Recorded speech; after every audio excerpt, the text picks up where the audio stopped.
Arrange marriage वाली बहू के पति के 150 चक्कर। अरे बहू, आज क्या बनाया है?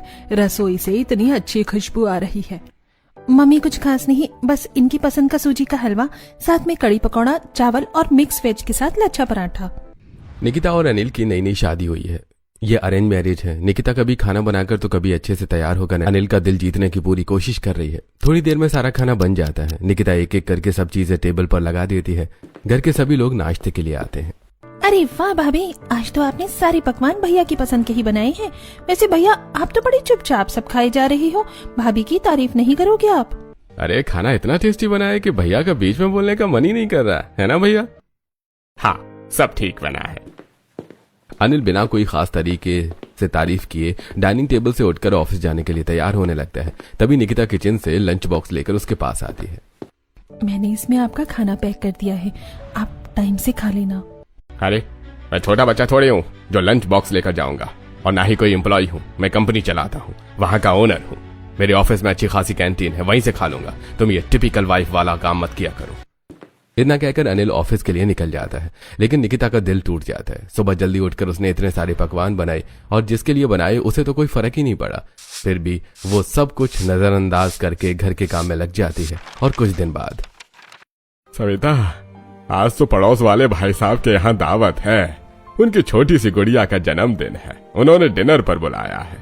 अच्छा कि आपने बता दिया, वरना मैं तो अभी खाने की तैयारी में लग जाती।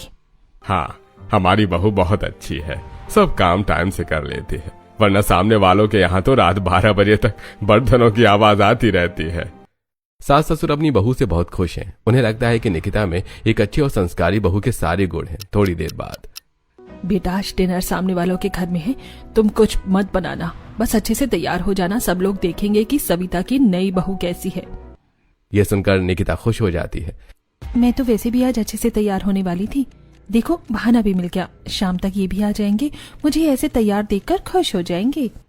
निकिता रोज पिंक रंग की खूबसूरत साड़ी पहनती है, अच्छा सा हेयर स्टाइल बनाती है और पूरा मेकअप करके गुनगुनाने लगती है।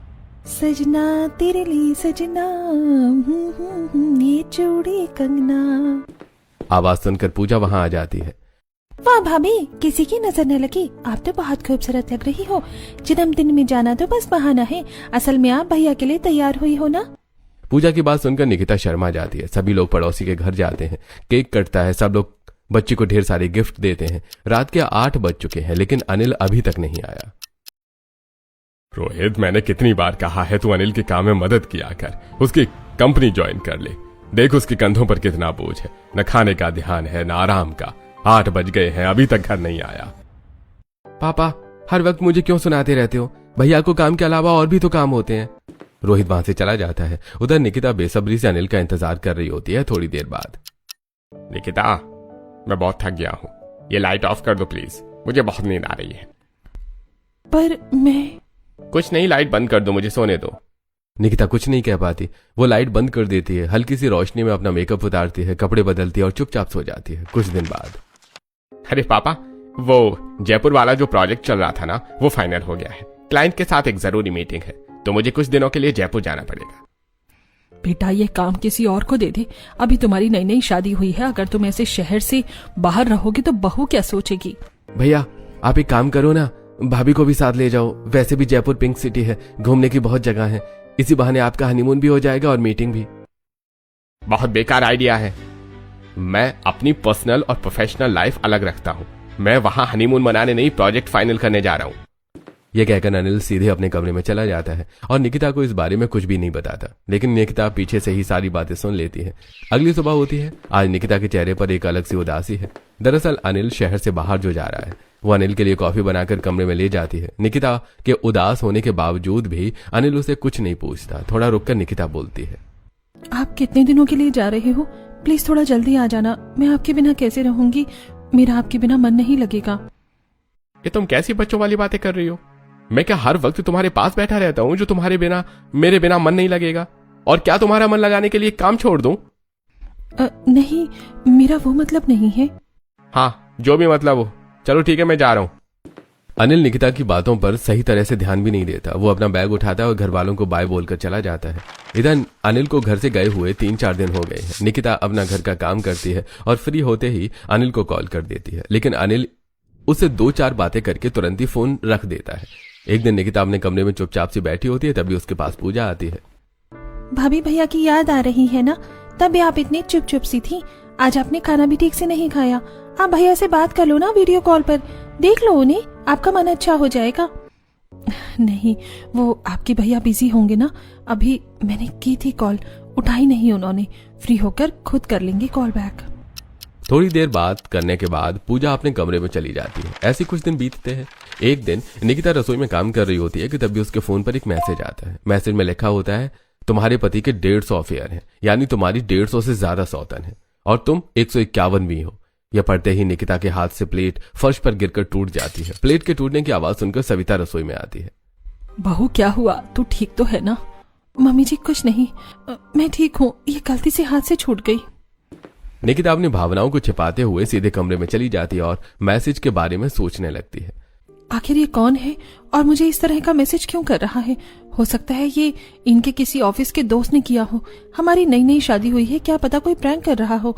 मुझे ज्यादा नहीं सोचना चाहिए। वो खुद को समझा लेती है और फिर से घर के कामों में लग जाती है। कुछ दिनों बाद अनिल भी बिजनेस ट्रिप से वापस आ जाता है। ऐसे कुछ दिन बीतते हैं और एक दिन सभी घर वाले हॉल में बैठे हुए होते हैं। तभी पूजा एक रील दिखाते हुए राजेश से कहती है, देखो पापा, आप कहते हो ना कि क्या होगा एमबीए करने से। इस लड़की ने एमबीए किया और ये अपना बिजनेस चला रही है। इसे बेस्ट बिजनेस वुमेन का अवार्ड मिला है। भैया मेरी एमबीए भी फाइनल होने वाली है। उसके बाद मैं भी आपका बिजनेस ज्वाइन करूंगी और एक्सपीरियंस लेकर अपना खुद का एम्पायर खड़ा करूंगी। पूजा की बात सुनकर सभी घर वाले हंसने लगते हैं। ऐसे कुछ दिन बीत रहे होते हैं। एक दिन शांता बुआ घर आती हैं। भाभी आप भी कमाल करती हो। इतने दिन हो गए मैंने रोहित के लिए रिश्ता बताया था और अभी तक कुछ जवाब नहीं दिया। आज मुझे खुद घर पर आना पड़ा। घर के सभी लोग एक साथ बैठे होते हैं। शांता बुआ सबको लड़की की फोटो दिखाती हैं। सबको लड़की बहुत पसंद आती है। अरे हमें तो लड़की बहुत पसंद है। तुमने रिश्ते के बारे में पहले बताया था, लेकिन फोटो तो आज ही दिखाई है। वैसे फाइनल डिसीजन तो रोहित ही लेगा। इस तरह घर वाले शांता बुआ से थोड़ा वक्त लेकर भेज देते हैं। थोड़ी देर बाद सविता रोहित से पूछती है, क्यों रोहित बेटा, तुझे कैसी लगी लड़की? हम हाँ कर दे। मम्मी लड़की अच्छी है, लेकिन मुझे कोई और लड़की पसंद है। दरअसल मैं आपसे बताना चाहता था, लेकिन मेरी हिम्मत ही नहीं हुई। अरे बेटा, पहले बताना था ना। अब हम शांता बुआ को क्या जवाब देंगे? अरे मम्मी बोल देना आप कुछ भी। वैसे भी मुझे पता है आप लोग मेरी खुशी में खुश हैं। हाँ बेटा, पर अब ज्यादा देर मत कर। देख, बाद में हमें पूजा की भी शादी करनी है, तो तू हमें लड़की से मिलवा दे। उसकी फैमिली से बात करके मिलकर कोई डेट फिक्स कर लेंगे। रोहित खुशी खुशी ज्योति को बताता है, ज्योति तुम्हें पता है मैंने घर वालों को अपनी शादी के लिए मना लिया। अरे वाह, ये तो एक सपने जैसा लग रहा है। तुम्हारी फैमिली इतनी आसानी से मान जाएगी, ये मैंने कभी नहीं सोचा था। हाँ हो गया है ऐसे ही। अब मेरे घर वाले तुम्हारी फैमिली से मिलना चाहते हैं। तुम घर पर बात करके मुझे बता देना। ज्योति अपने घर पर रोहित के बारे में बात करती है। उसके फैमिली रविवार के दिन रोहित की फैमिली को घर आने का निमंत्रण देती है। बहन जी, हमें तो आपकी बेटी बहुत पसंद है। बस अब हम और इंतजार नहीं कर सकते। जल्दी से इसे मेरे घर की बहू बनाकर भेज दीजिए। अरे हाँ बिल्कुल, लड़कियां तो पराई ही होती हैं। आप पंडित जी से अच्छा सा शादी का मुहूर्त निकलवा लीजिए। हम शादी के लिए तैयार हैं। दोनों फैमिली मिलकर पंडित जी से एक अच्छी सी शादी की तारीख फिक्स करवा देती है। तैयारियों में कुछ दिन बीत जाते हैं। आखिरकार रोहित और ज्योति की शादी हो ही जाती है। अब आज ज्योति का गृह प्रवेश है। देवरानी जी, दाएं पैर से कलश को गिराकर घर में प्रवेश कीजिए। मुझे आपके आने की इतनी खुशी हो रही है कि मैं शब्दों में बयान नहीं कर सकती। आप तो मेरी भी दो भाभी होंगी।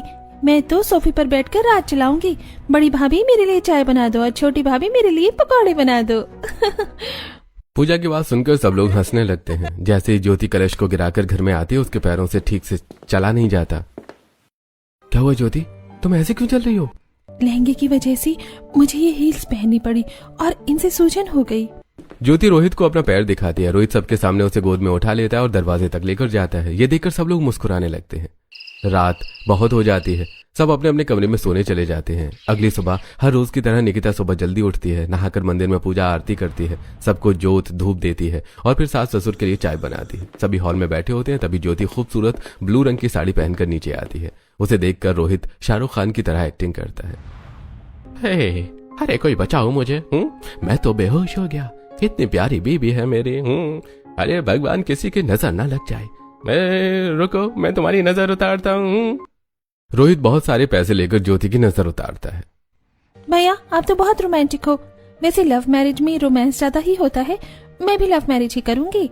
आजकल के बच्चे भी बिल्कुल नहीं शर्माते, अपनी शादी की बातें भी खुद ही करते रहते हैं। अरे मम्मी, मॉडर्न जमाना है, छोड़ो आप ये सब। रोहित और ज्योति की नोकझोंक देखकर निकिता के मन में भी कई भाव उठते हैं, लेकिन अनिल कभी उसके साथ ढंग से बात भी नहीं करता। एक देवर जी हैं जो अपनी पत्नी का कितना ख्याल रख रहे हैं, और एक मेरे पति हैं जो कभी एक नजर मेरी तरफ देखते भी नहीं हैं। थोड़ी देर बाद ज्योति अपनी पहली रसोई करती है, सब मिलकर नाश्ता करते हैं। उसके बाद अनिल ऑफिस चला जाता है। इधर निकिता सारा काम खत्म करके अनिल को फोन करती है, लेकिन 30 सेकंड्स बाद ही अनिल फोन काट देता है। अरे क्या हुआ, कैसे गिर गई आप? आइए मेरे साथ बैठिए, ज्यादा लगी तो नहीं? नहीं, पता नहीं कैसे पैर फिसल गया, मैंने ध्यान नहीं दिया, यहाँ थोड़ा स्लोप है। अरे कोई बात नहीं, आप यहाँ बैठिए। रामू काका, फर्स्ट एड बॉक्स लेकर आइए।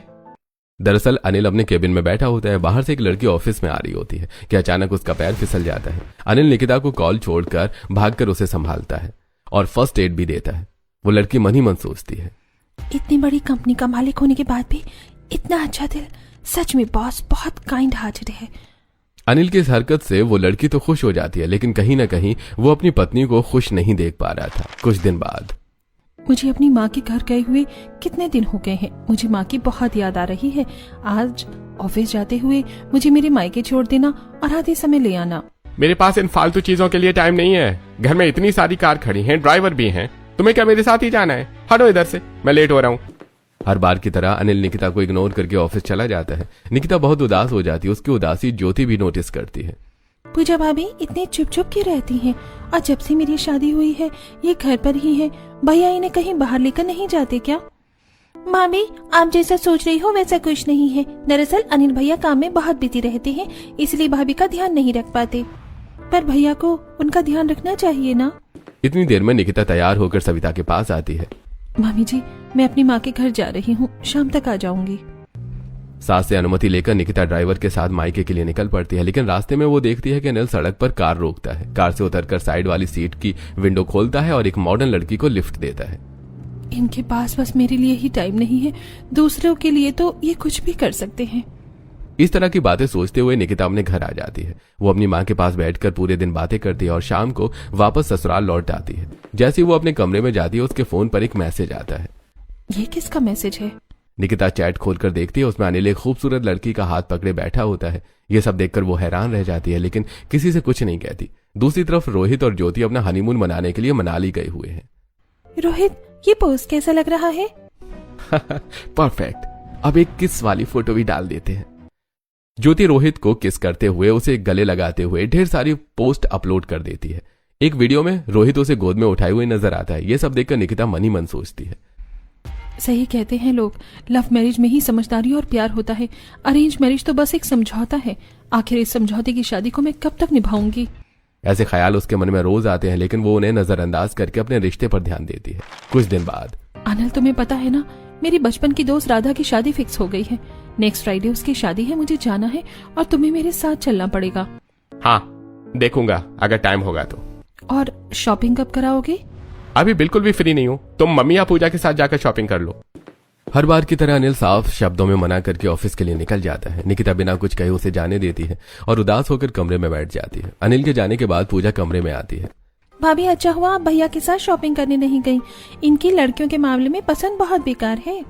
पूजा की बात सुनकर निकिता हंस पड़ती है। दोनों नंद भाभी शॉपिंग के लिए निकल जाती हैं, लेकिन जैसे ही वो मॉल में एंट्री करती हैं, सामने अनिल एक लड़की के साथ बैठा खाना खा रहा होता है, फिर टिश्यू से उसका मुंह साफ कर रहा होता है। ये सब देखकर निकिता के तन बदन में आग लग जाती है। हो सकता है कोई क्लाइंट हो, लेकिन क्लाइंट के साथ इतना पर्सनल होने की क्या जरूरत है?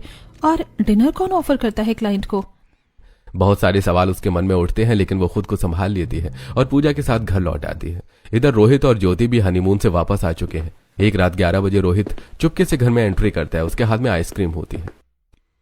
अरे देवर जी, इतनी रात को कहाँ से आ रहे हो? सब ठीक तो है ना? भाभी, किसी को बताना मत प्लीज। ये ज्योति को आइसक्रीम की क्रेविंग हो रही थी और उसकी क्रेविंग तो मुझे पूरी करनी ही है ना। रोहित के ये छोटे छोटे प्रयास देखकर निकिता का दिल भर आता है। काश मेरा पति भी मेरे लिए ऐसे ही आइसक्रीम लेकर आए, मेरी छोटी छोटी ख्वाहिशों का ख्याल रखे। भगवान, ऐसा कब हो? थोड़ी देर बाद वो अपने कमरे में जाकर सो जाती है। सुबह जैसे ही वो फोन खोलती है, एक खूबसूरत लड़की के साथ अनिल की तस्वीर सामने आती है। तुम्हारा पति केवल तुम्हारे लिए बिजी है, लेकिन मेरे लिए हमेशा फ्री। आज उसने मुझे पूरे 2 लाख की शॉपिंग कराई। 2 लाख? मुझे तो कभी 10 रुपए का भी कुछ नहीं दिलाया। आखिर ये कौन है जिस पर 2 लाख खर्च किए जा रहे हैं, और इसे ये सब कैसे पता? आखिर ये मुझे क्या कहना चाहती है? जरूर अनिल जी मुझसे कुछ छुपा रहे हैं, लेकिन क्यों और क्या? उसके होश उड़ जाते हैं, लेकिन आज उसके दोस्त की शादी है, इसलिए वो ज्यादा रिएक्ट नहीं करती। अनिल, आपको याद है ना आज राधा की शादी है? शॉपिंग करने तो आप मुझे लेकर नहीं गए, पर आज आप शादी में चल रहे हो ना? नहीं, बहुत काम है। आज उन क्लाइंट से मिलना है, डील कंप्लीट करनी है। तुम मैं एक काम करो, घर में बहुत सारी कार खड़ी हैं, ड्राइवर भी हैं, मैं बोल दूंगा उनके साथ चली जाना। निकिता बेचारी हर बार की तरह अपना उदास चेहरा बनाकर बैठ जाती है, और इस बार भी उसे ड्राइवर के साथ ही शादी में जाना पड़ता है। जैसे वो वेन्यू पर एंट्री करती है, सामने दूसरे मैरिज होम में खड़ी अनिल की कार पर उसकी नजर पड़ती है। मुझे तो कह रहे थे टाइम नहीं है, और यहाँ? तभी अनिल उसी खूबसूरत लड़की के साथ बाहर आता है और उसे कार में बिठाकर ले जाता है। बस बहुत हो गया। शादी से लौटते हुई निकिता का गुस्सा घर वालों के सामने फूट पड़ता है। बस बहुत हो गया, मैं ये शादी अब और नहीं निभा सकती। शादी 2 दिलों का रिश्ता होती है, लेकिन यहाँ तो मैं अकेली ही इस रिश्ते का बोझ उठा रही हूँ। उसकी बातें सुनकर सब हैरान रह जाते हैं। क्या हुआ बहू, ऐसा क्यों कह रही है? मम्मी जी, मेरे लिए इनके पास टाइम नहीं है, लेकिन दूसरी लड़कियों को कार में घुमाते हैं, मॉल में खाना खिलाते हैं, शादियों में जाते हैं, घर तक छोड़कर आते हैं। अगर इनके इतने अफेयर चल रहे हैं तो मुझसे शादी क्यों की? तभी राजेश बोल पड़ते हैं। बेटा, तुम्हें गलत फहमी हुई है, हमारा बेटा ऐसा नहीं है। निकिता, मैं सच में बहुत बिजी रहता हूँ, तुम्हें टाइम नहीं दे पाता, लेकिन इसका मतलब ये नहीं है कि मेरे अफेयर है। मैंने सिर्फ तुमसे शादी की है, मेरी तो कोई गर्लफ्रेंड भी नहीं है। अनिल की बात सुनकर निकिता फोन खोलती है। अगर ये सच बोल रहे हैं तो फिर ये क्या है? ये मैसेज कौन भेज रहा है? कौन है जो पल पल की खबर रखता है और मुझे धमकी देता है कि वो मेरा घर नहीं बसने देगा? निकिता की आवाज गुस्से और दर्द से कांप रही थी। बस अब बहुत हो गया, मैं इस घर में अब और नहीं रहूंगी। घर का माहौल एकदम सन्नाटे में बदल जाता है और सबकी नजरें अब अनिल पर टिक जाती हैं। निकिता अपना फोन टेबल पर रखकर कमरे में चली जाती है और गुस्से में पैकिंग करने लगती है। तभी ज्योति चुपचाप वो फोन उठाती है और सारे मैसेज ध्यान से पढ़ती है। अगर भाभी की बात सच है तो आखिर कौन है ये लड़की जो भैया को ब्लैकमेल कर रही है और इनका घर तोड़ने पर तुली हुई है? सच पता लगाना पड़ेगा, लेकिन उससे पहले भाभी को संभालना जरूरी है। ज्योति तुरंत निकिता के पास जाती है। भाभी, गुस्से में कोई भी फैसला नहीं लेना चाहिए। अगर आज आप इस घर से चली गई ना तो ये गलतफहमी सच बन जाएगी। आपका और भैया का रिश्ता टूटकर बिखर जाएगा। ज्योति की बात सुनकर निकिता फूट फूट कर रोने लगती है। ज्योति, तुम ही बताओ, शादी के बाद ये मुझे कहीं लेकर नहीं गए। जब भी कहती हूँ तुरंत बहाना बना देते हैं, लेकिन दूसरी लड़कियों के साथ घूमते नजर आते हैं। और वो मैसेज, वो फोटो, क्या वो सब झूठ है? आखिर मैं इन पर कैसे विश्वास कर लूं? ज्योति उसे गले लगाकर भरोसा दिलाती है। भाभी, मैं वादा करती हूँ इस सच का पता लगाकर रहूंगी। उधर रोहित अनिल को समझाता है। भैया, अगर ऐसा ही चलता रहा ना तो भाभी सच में मायके चली जाएंगी। आपको इस रिश्ते को टूटने से बचाना होगा। भाभी को टाइम दीजिए, उनका ख्याल रखिए। ऐसी रात बीत जाती है। अनिल पूरी रात करवटें बदलता रहता है, उसे नींद नहीं आती। निकिता ने उसे घर छोड़कर जाने की बात कहकर बिल्कुल डरा दिया था। अब उसे अपनी गलती का एहसास होता है। अगली सुबह, आखिर कौन है जो भैया के बारे में सब जानता है? कहीं भाभी का शक सच तो नहीं? आज सब पता लगा कर रहूंगी। ज्योति किचन में जाकर नाश्ते की तैयारी करती है। सब लोग साथ में नाश्ता करते हैं। अनिल ऑफिस के लिए निकल जाता है। ज्योति चुपचाप उसका पीछा करती है और सीधे ऑफिस पहुंच जाती है। रास्ते में वो प्रेग्नेंट महिला को देखकर अनिल कार साइड में रोकता है। आइए, मैं आपको छोड़ देता हूँ। वो उसके लिए दरवाजा खोलता है और उसे लिफ्ट देता है। थोड़ी देर बाद वो अपनी कंपनी में एंट्री करता है। ज्योति भी पीछे पीछे पहुंच जाती है। उसने फेस मास्क और काला चश्मा लगा रखा है ताकि अनिल उसे पहचान न सके। रिसेप्शन पर बैठी शालू रो रही होती है।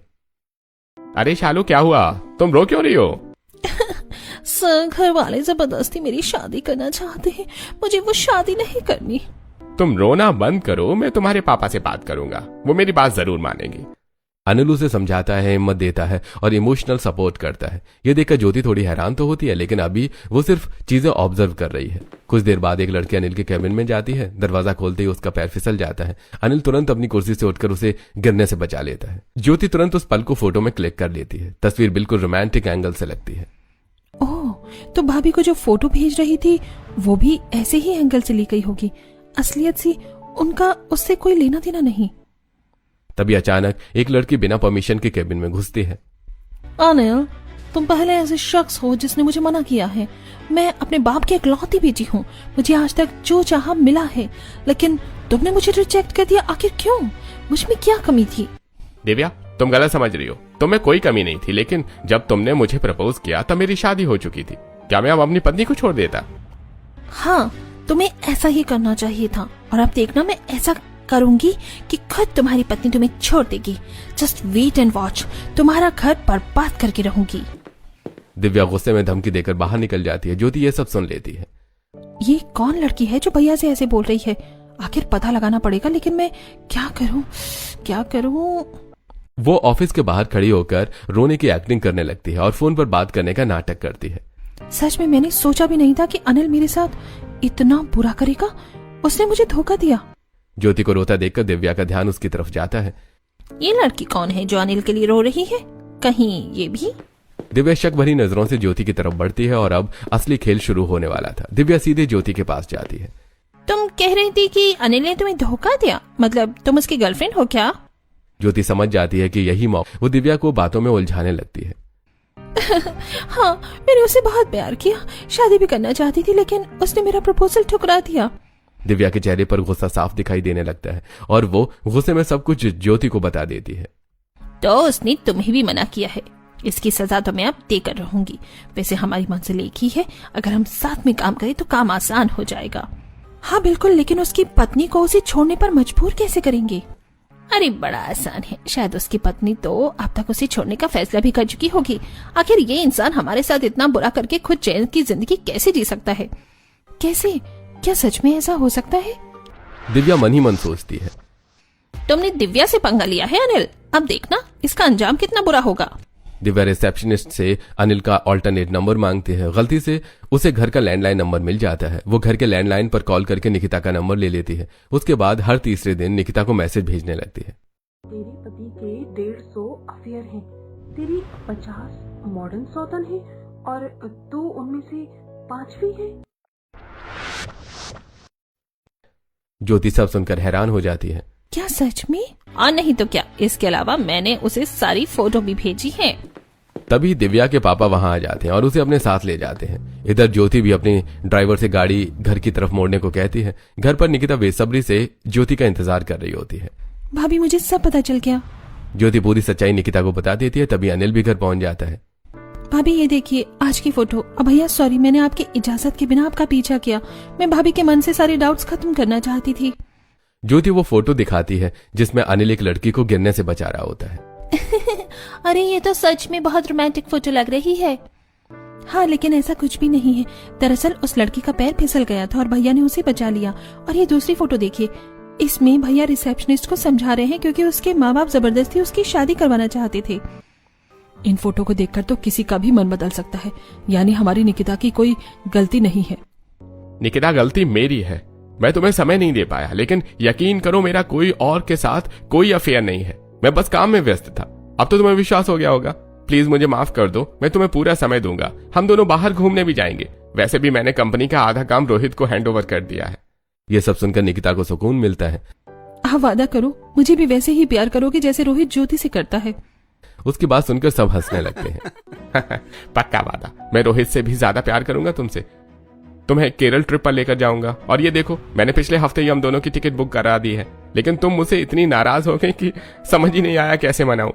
ज्योति की वजह से अनिल और निकिता के रिश्ते की सारी गलतफहमियां दूर हो जाती हैं। हम दोनों के बीच अब कोई नहीं आ सकता। उस दिव्या की तो औकात ही क्या है। यह सुनकर अनिल का दिल खुश हो जाता है और आखिरकार अनिल और निकिता अपनी जिंदगी खुशी खुशी बिताने लगते हैं।